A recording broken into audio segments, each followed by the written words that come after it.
Bonjour à tous et bienvenue dans le numéro 4 de Cercors TV. Alors aujourd'hui pour notre interview nous accueillons monsieur Jean-Pierre Letch, qui est, si je ne me trompe pas, maire d'Olette, conseiller territorial, non pas conseiller territorial, conseiller exécutif, d'accord, et président de la communauté des communes du NEB. D'accord.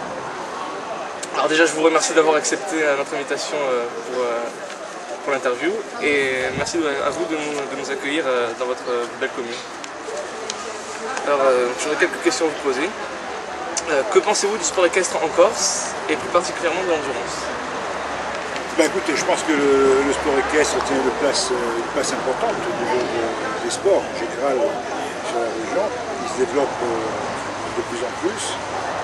Mais je pense qu'effectivement, s'il y a une discipline qui se développe encore plus que les autres, dans le cadre des sports équestres en général, c'est bien l'endurance. Et c'est une bonne chose parce que l'endurance allie à la fois, bien entendu, l'esprit de compétition, parce que c'est une compétition, mais surtout permet effectivement d'offrir une activité de pleine nature et permet justement peut-être d'éduquer encore un peu mieux les jeunes, à la fois à la nature, au cheval et au sport équestre en général. Mais je pense que l'endurance c'est véritablement une école importante pour permettre justement à notre jeunesse de découvrir ce qu'est véritablement le monde rural, parce que l'endurance c'est effectivement essentiellement dans le monde rural que ça se passe, et c'est une chance pour ce monde rural. Est-ce que vous êtes vous-même un cavalier? Dans mes rêves, oui. J'aurais bien voulu, lorsque j'étais jeune, j'ai pratiqué un petit peu le cheval, la randonnée d'ailleurs, mais il y a très très longtemps, et je ne me risquerai plus maintenant à monter sur un cheval sans avoir pris quelques leçons préalables. Alors depuis 9 ans que la course régionale existe, et depuis 6 pour l'international, qu'est-ce qui vous pousse à toujours la soutenir, enfin toujours les soutenir les deux? Ce que je vous disais, c'est qu'on s'est rendu compte effectivement que au départ c'est une compétition qu'on a montée comme ça, qu'on a créée de toutes pièces, sans trop savoir où on allait, en espérant bien entendu que ce serait une compétition qui intéresserait un peu tout le monde. Et on s'est rendu compte au fil des ans que c'était le cas. Il y a eu un engouement pour cette course, il y a eu un développement important, je dirais, de la pratique du cheval dans la région du NEB en particulier, mais je pense dans la région corse en général. Il y a de plus en plus de jeunes qui pratiquent ce sport. Donc on a considéré qu'il fallait effectivement continuer. Et en plus, comme on a eu la chance aussi d'avoir, je dirais, une participation, que ce soit au niveau de la régionale ou au niveau de l'international, une participation de plus en plus importante, et en plus très très variée quant à l'origine des participants, ça nous a conduit effectivement à continuer, à essayer de faire en sorte que ce soit encore un peu mieux tous les ans. Et sans compter bien sûr que cette course permet à la fois de faire connaître notre territoire, et surtout c'est une compétition, notamment l'international, qui permet de générer des retombées économiques intéressantes sur le territoire, notamment en plein hiver. Et ça, c'est pas négligeable non plus, encore une fois, je vous dis, pour un territoire rural, parce que la ruralité, bien entendu, il faut qu'elle vive, qu'elle se développe. Et avec ce type de manifestation, de compétition, avec ce type d'activité, c'est effectivement comme ça que l'on pourrait y arriver. Est-ce que la course d'Olette a permis le développement de la micro-région?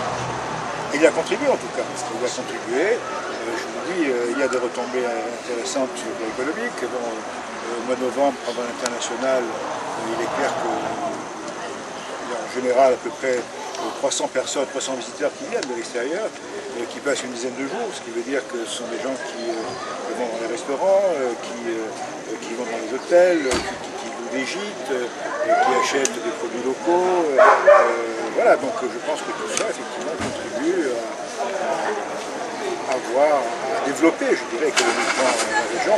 Et surtout, ce sont des gens qui, au-delà, je pense, du jour de la période de compétition, découvrent en partie notre territoire et ça leur donne souvent envie de revenir et ils reviennent l'été. Donc c'est un effet boule de neige qui se produit à partir de la compétition et c'est important.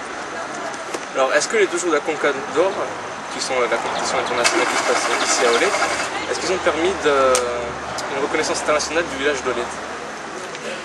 Bah écoutez, j'avoue que j'ai pas fait de sondage pour savoir si dans les différentes capitales européennes ou du monde on connaît Olette, mais en tout cas je pense que oui, en tout cas dans certaines régions de France où il y a une forte concentration de cavaliers, on parle beaucoup d'Olette, et d'ailleurs on est très très souvent invité dans ces régions où il y a des compétitions équestres. Donc des échanges se produisent aussi, et, les gens viennent chez nous mais on va aussi chez eux, et je dirais que c'est très très heureux que l'on puisse avoir ce type d'échange, ce type d'ouverture.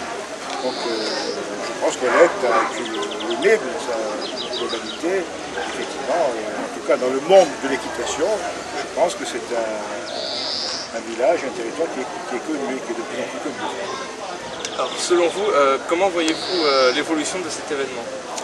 Écoutez, l'évolution, déjà je pense qu'il faut maintenir cette manifestation parce que c'est la seule qui reste encore, donc il faut impérativement, je dirais, la maintenir. Mais je pense que là tout le monde est motivé pour qu'il en soit ici. Je pense qu'il faut encore améliorer les choses. Je pense qu'il faut moderniser peut-être un certain nombre bien que ce soit déjà fait, un certain nombre d'activités au sein, je dirais, de l'organisation. Je pense que de toute façon, ce qui est important avant tout, c'est la motivation des gens, et elle est intacte. Et ça, c'est de bonne augure pour pouvoir à la fois continuer, pérenniser, et puis faire en sorte que ce soit de mieux en mieux à tous les niveaux. C'est en tout cas ce que nous souhaitons. Est-ce que vous envisagez, par exemple, de demander un championnat de France ici à Olette? Écoutez, moi je ne suis que le maire de la commune, je ne suis pas l'organisateur, je ne suis pas un expert. Mais si, en tout cas les organisateurs, que ce soit le CERF à travers l'Ornitrogne, que ce soit l'organisation locale à travers notamment les s'ils considèrent qu'il y a la place et la possibilité pour organiser un championnat de France, pourquoi pas? On sera effectivement partant. Maintenant, reste à savoir si véritablement, à la fois le territoire, les moyens, tout ça est adapté à une telle épreuve. Mais si c'était le cas, moi je serais ravi effectivement d'organiser un championnat de France. Ben, ce sera tout. Merci à vous. J'espère vous revoir peut-être pour la compétition internationale de 2 jours au mois d'octobre-novembre. Écoutez, je vous remercie de m'avoir interviewé. En tout cas, j'espère aussi vous revoir pour la compétition au mois de novembre. On aura l'occasion de refaire un nouveau pas, peut-être. Il n'y a pas de problème. Merci beaucoup.